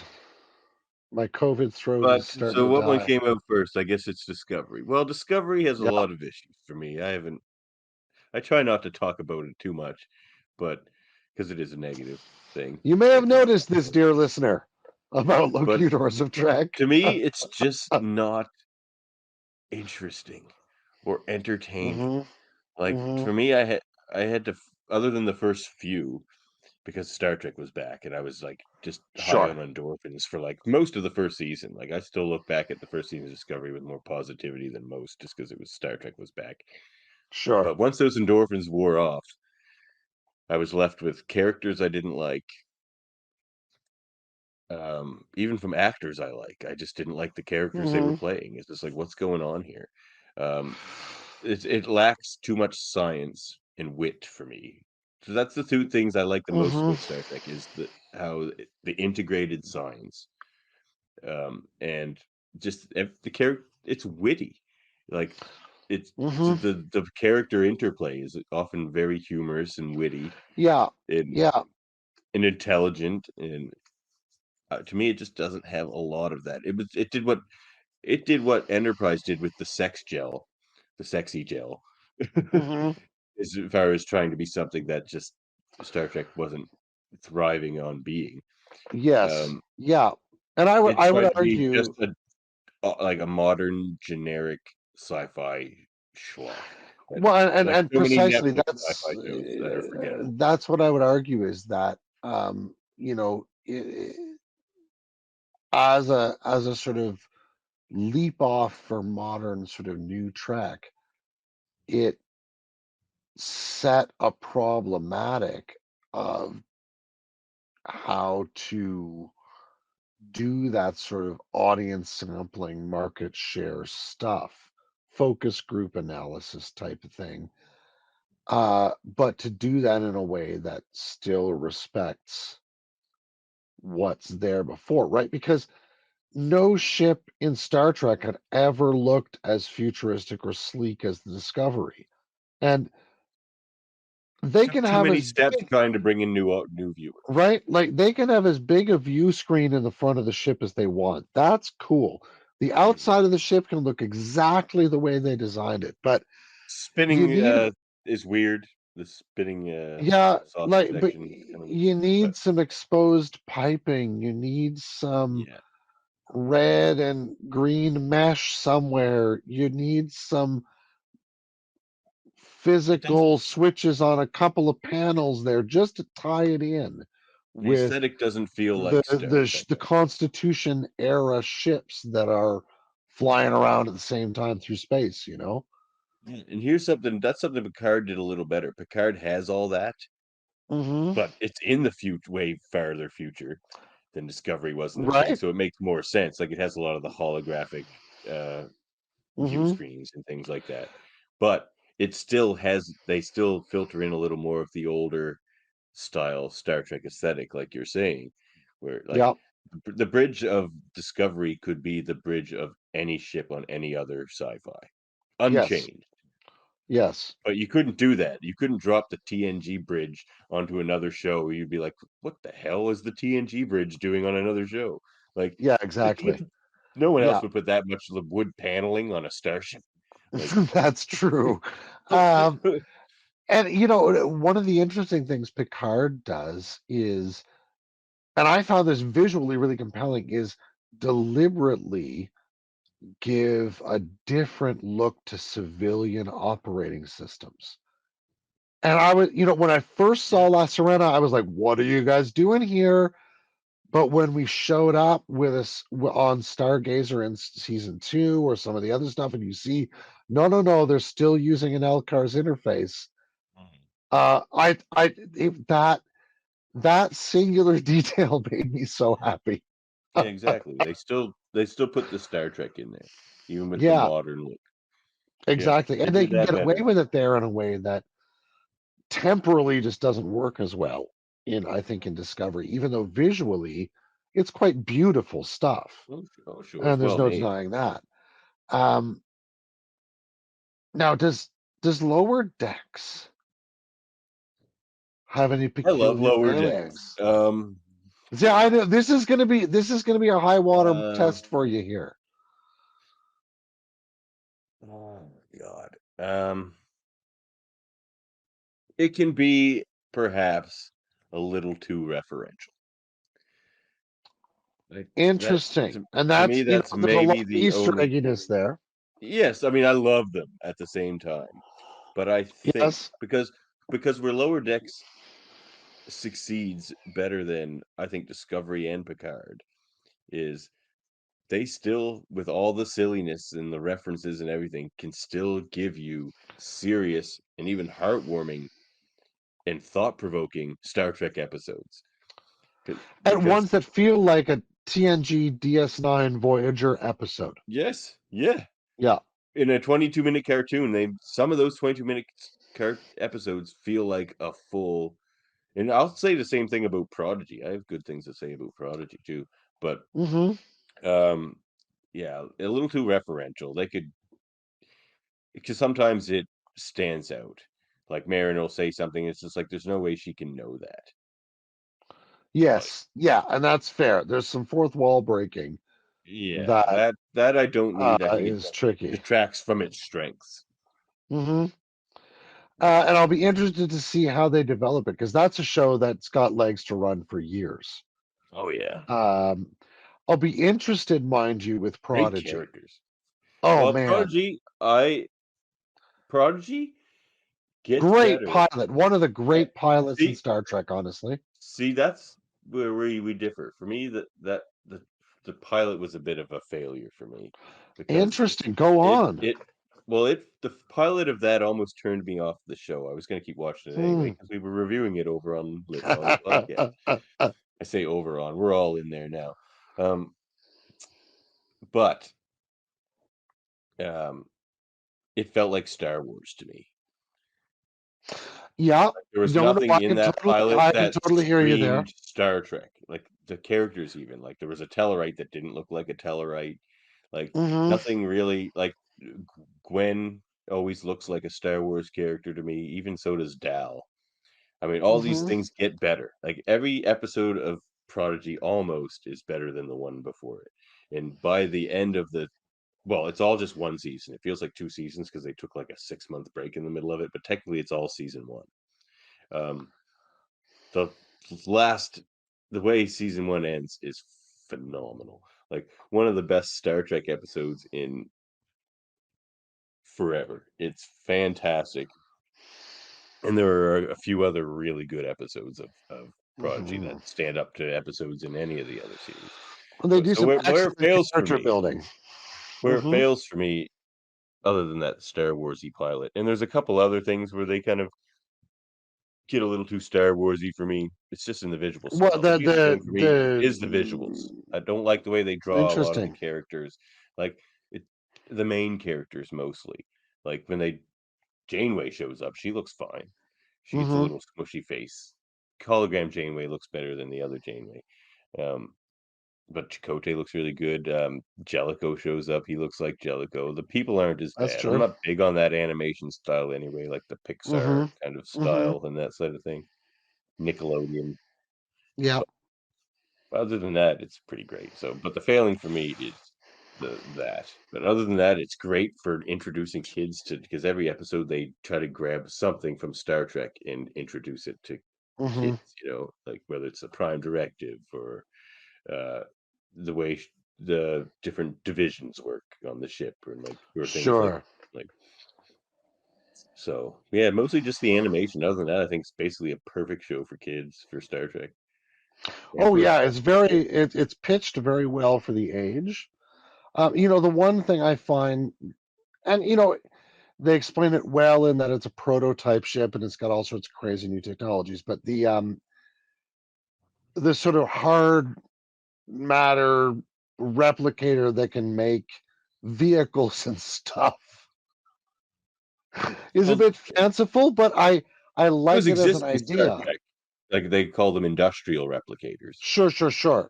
Yes. but not on a But ship. we've never seen a Ships don't starship with have an those. industrial replicator, No, which is an Enterprise doesn't even have. that's an interesting innovation. And if you're going to run a really small ship, this is what turned my mind around about it. Was that if you like at first when I saw it, it was like, this is a bit facile and convenient. But then I thought, Yeah, if you're going to run a ship as small as that, it's very small. you're going to Which run out of individual like wheeled vehicles, shuttlecraft very quickly. oh yeah, Indeed. Like you can store about 4 of those in an angry house cat on that ship. It's not big. it's true. Yeah. The Dauntless Janeway ship is just friggin' huge compared to Oh my the goodness. Protostar. Yeah. Yeah. Yeah, I mean, the only other failure, I guess, give Prodigy is that break in the middle of season 1. Like, it's weird. It was Left you weird to hanging, watch. huh? Yeah, it was kind of weird. They should have Mhm. just wrapped it up midway, called it season 1, then came back with season 2. It's weird. It was weird. And again, that Show the seems to momentum. be it seems to be a feature of the current subscription batch television binge market. You know? And animation Uh studios are stretched, and it takes a long time to make yeah. animated content right now. But again, yeah, it's one of those moments where the material conditions impinge on the way the storytelling can even happen, you know? What about Strange Um, New Worlds? It's pretty oh great. goodness. It doesn't have a whole um, lot of them. I mean, well, I'll there's tell you. Here's a failing: fridging. What is it? Hammer? oh yeah.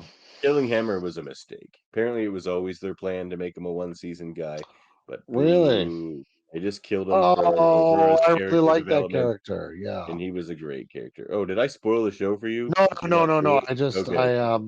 I Yeah, just really yeah, liked him. I thought he was a yeah. Me great too. character. We like an Enar. We get a main character who's an Enar. That's amazing. That's And he cool, was man. great. He had a cool attitude, man.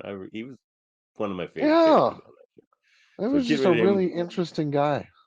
Yeah, that was a mistake. Yeah, and well portrayed as well, right? Like really well played. He really well, yeah. Um, but that may be the Tasha Yar of this series ultimately, right? Uh, Except he's better than Tash. He was more enjoyable than Tash. So it's nice to that's see a those bad things one for develop me. over time. Yeah, Just yeah, the but fact, I don't know a whole and, lot of other ones and though. this is more of a failure of Star Trek as a whole, but it applies to Strange New Worlds. It's just the constant prequeling. Them wanting You can go they forward. Yeah. they can go forward from Voyager. Well, they have with Picard, which I'm glad Yep. they're doing now. But like It's the most pre forward of all. we don't. I mean, the extreme prequeling of Enterprise worked for me because it was so far back in its setup.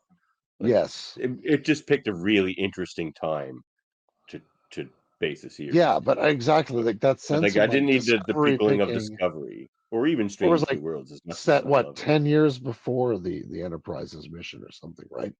Yeah, like that's That's just weird. It's just gonna that cross over feels it other feels storylines, franchising to me, which it did do. It like people Yeah. got mad at it because it squirrels TOS storylines up because Yeah. it's involving those characters, and it was unnecessary. It wasn't necessary. If they want to do a show way in the future, like Discovery ends up being like 900 years in the future, Yes. just start it there, or make one episode and then put them there.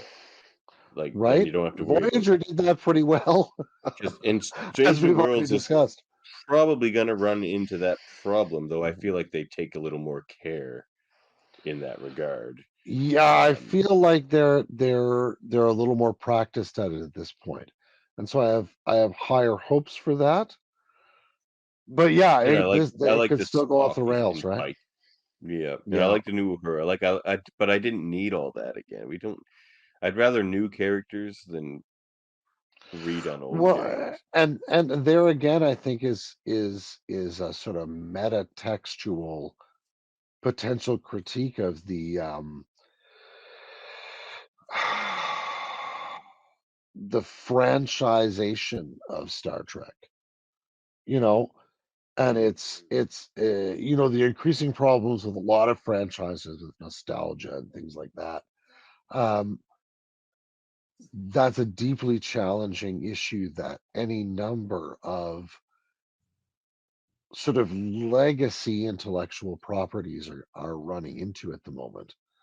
And you know, even you know, the Marvel stuff has built itself up that problem already, whereas running into its own continuity in problematic ways, um, or ways that are not fitting the current TV environment as well as they fit the environment 14 or 15 years ago. You know, and when we're dealing with a franchise that's been running since well 60, nearly 60 some years ago, uh, those problems exponentially magnify themselves.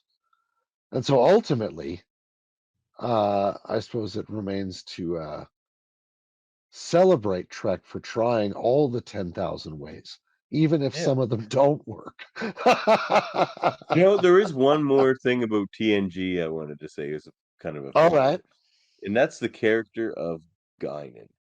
Now, I like Oh. Guinan, but she made basically. I've said earlier in this episode how they didn't write Deanna very well because they gave all of her good lines to Guinan. Ah, interesting.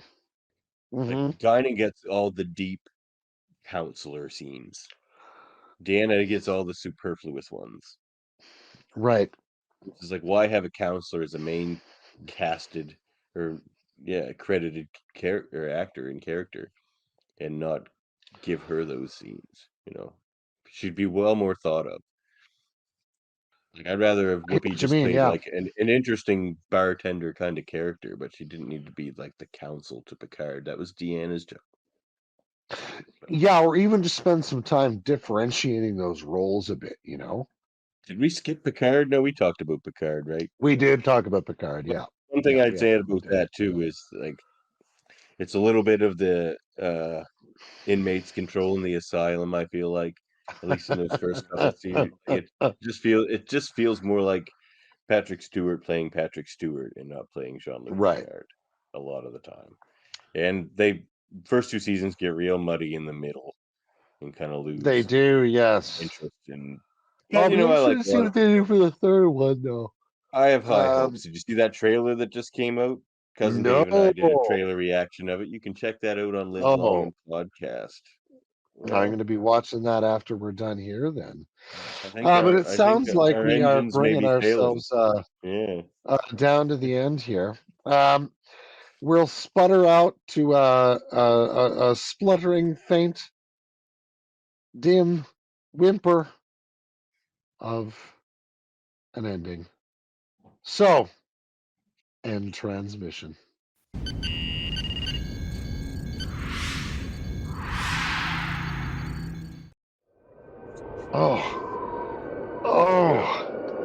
Oh, my head. My back and my head. Did you set a My course head and my for back. Galorndon Core or a course for orbiting around Galorndon Core? I think I may have put an at where the 4 was supposed to be. Again? I don't even why I didn't know that they give us that option. Wait a minute. Does anyone even live on Galorndon Core? Did we even check the sensor readings? What are we playing this Or the show library for? information? Booked our Whoever comes tour. to our shows. Wait a minute. Did you hire Quark to book these dates? I may have consulted a little bit. Well, he wanted us With to. Rom. With Rom. He said he was up on the music scene close to Klingon space. What with Galorndon Core? He said it was a top secret Have gig. you ever heard Rom sing? I don't think he knows much about music. I've seen him sing some. He got kicked out of Vix for singing once. He sang some Union songs that one time. You know when he had a bunch of the leftover Canar? He is a Union man. He is a Union man. I forgive him. Yeah. He got some bad How are we going to directions. get off I of this think. planet? I'm pretty sure. I Well- don't think anyone lives here. I never thought about that, but yes, I recall. No, Isn't it a mining installation that's no longer here? well, if it's a mining installation, maybe they've got some spare parts. Oh, spare parts. We're gonna have to build something that will find us trilithium casting. We know how to do that? I mean, if we start pulling wires out, we're gonna find something good eventually. I think, if I'm not mistaken, miners always leave instructions with their spare parts. Oh, I mean, they are miners. they're very responsible. With great power comes, great, the saying. So, Now let's walk towards that gaseous cloud over there and see if we can find any spare parts. is that a blinking light? Oh, I hope so. I hope it's not just the fumes. All right, buddy, it's just you and me. I'm getting dizzy. All right, off we go. All right, let's tie ourselves together so if we fall down something, we'll, yeah. It won't be quite at warp 3.4, but we'll get there. On Good luck. Galorndon Core.